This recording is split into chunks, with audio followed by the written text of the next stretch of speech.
Bonjour et bienvenue dans Passionné de Novelas. Dans cette nouvelle vidéo nous allons vous présenter le résumé de la série portugais Le Prix de la Trahison. Mais avant de commencer, abonnez-vous et activez la cloche de notification pour ne pas rater nos prochaines publications. S'il vous plaît, n'oubliez pas d'aimer la vidéo.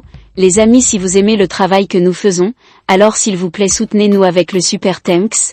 Vous pouvez suivre la série au complet dans le site de serianovela.com.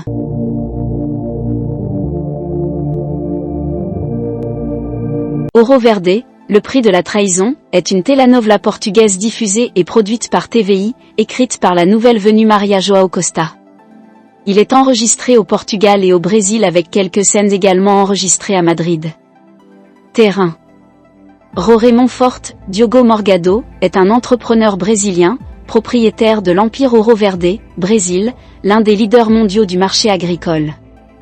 Elle vient d'acquérir une participation significative dans Banco Brandão Ferreira da Fonseca, BBFF, une entreprise familiale dirigée par le puissant banquier portugais Miguel Ferreira da Fonseca, Luis Espartero, remportant un siège au conseil d'administration de l'institution.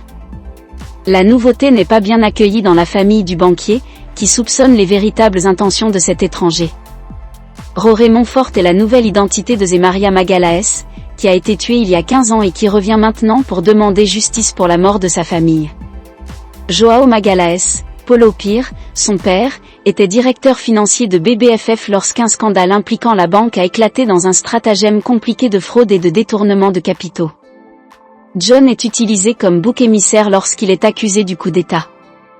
Il commence à faire l'objet d'une enquête et son nom est sali dans les journaux. Pour se défendre, John menace Miguel, assurant qu'il dénoncera tous les sales manigances de la banque s'ils ne le sortent pas de cette situation, et Miguel se rend compte que, vivant, il est une bombe à retardement. Il en résulte qu'un meurtrier est envoyé chez lui pour simuler un suicide.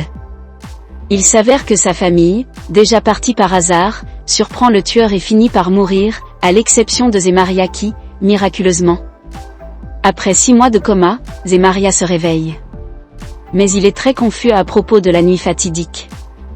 Miguel, en apprenant l'incident, est inquiet, a peur de se souvenir de quelque chose qui pourrait le compromettre et fait semblant de s'inquiéter pour le garçon. Lorsque Zé Maria décide de retourner dans sa vie, elle part à la recherche de Miguel pour trouver du travail et croise le meurtrier de sa famille, qui ne s'identifie pas tout de suite. Le même jour, elle rencontre également Bia Ferreira da Fonseca, Joana de Verona, mais ne sait pas qu'elle est la fille de Miguel. Il y a le coup de foudre, mais Zé Maria a d'autres soucis car sa mémoire lui revient, il recolle les morceaux et se rend compte que Miguel est le principal responsable du crime haineux qui a tué toute sa famille.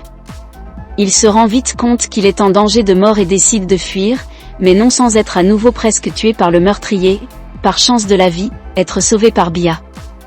Zé Maria finit par passer quelques jours avec elle, tomber amoureux l'un de l'autre, jusqu'à ce que le garçon soit contraint de s'enfuir et de partir pour Rio de Janeiro. Les deux souffrent beaucoup de la séparation. Déjà au Brésil, Zé Maria se fait voler et se retrouve sans le contact de Bia, la perdant de vue. C'est à Rio de Janeiro, dans un élan de courage, que Zé Maria finit par sauver d'une situation dangereuse Januário Cavalcanti, Gracindo Junior, un important colonel possédant de vastes propriétés en Amazonie.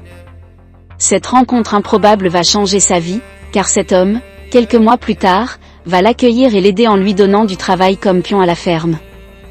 La relation entre les deux va se développer, et à la mort du colonel, Zé Maria, désormais doté d'une nouvelle identité, Roré Monforte, hérite de toute la fortune.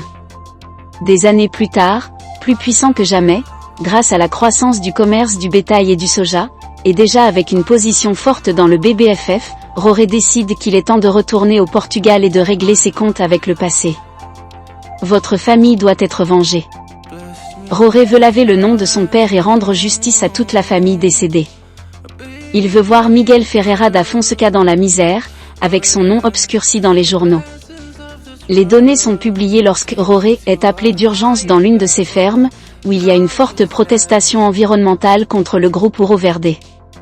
Parmi les manifestants, Roré identifie Bia, désormais militant écologiste, qu'il n'avait pas vu depuis 15 ans, soi-disant un sujet bien rangé dans sa vie.